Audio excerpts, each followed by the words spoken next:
In case you didn't know, pedestrians have the right of way here in America. So if you are walking through a parking lot or down the street and a car comes by, technically, you have the right of way. If a car hits you, it's their fault.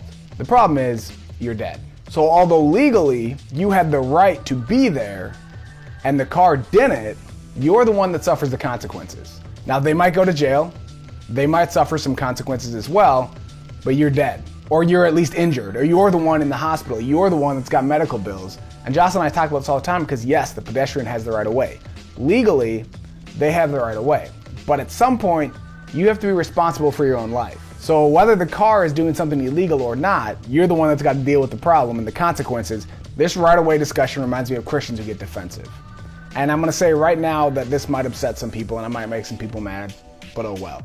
Specifically, I hear this a lot when Christians talk about drinking. They'll talk about grace, they'll quote Paul, and they'll say basically different strokes for different folks. Like, you do you, I'm gonna do me, it's okay for me to drink. It's not just drinking, because you hear this with drinking, with smoking, with sleeping with their boyfriend or girlfriend, living together before they're married. People wanna try to justify the music they listen to or the movies they watch. But the Apostle Paul says in 1 Corinthians 6:12, all things are lawful, but not all things are helpful. So yeah, drinking, smoking, your music, sleeping around, it's not gonna send you to hell. That doesn't mean that it's good for you. Legally, you have every right to do those things, but that doesn't mean there aren't still consequences. I don't want you to misunderstand me. I don't want to come across as like judgmental, like I think I'm perfect. I know that I do things that aren't beneficial for me. But just because I'm working on some things doesn't mean I can't help people work on things as well.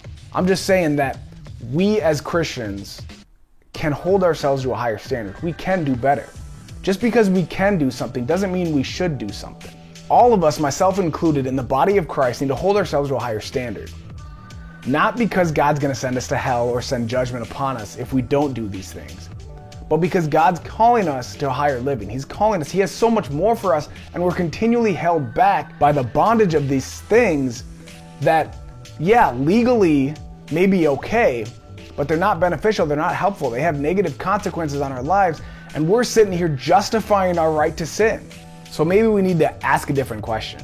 Instead of asking ourselves, can I do this? Maybe we should ask, should I do this? Is it really worth it?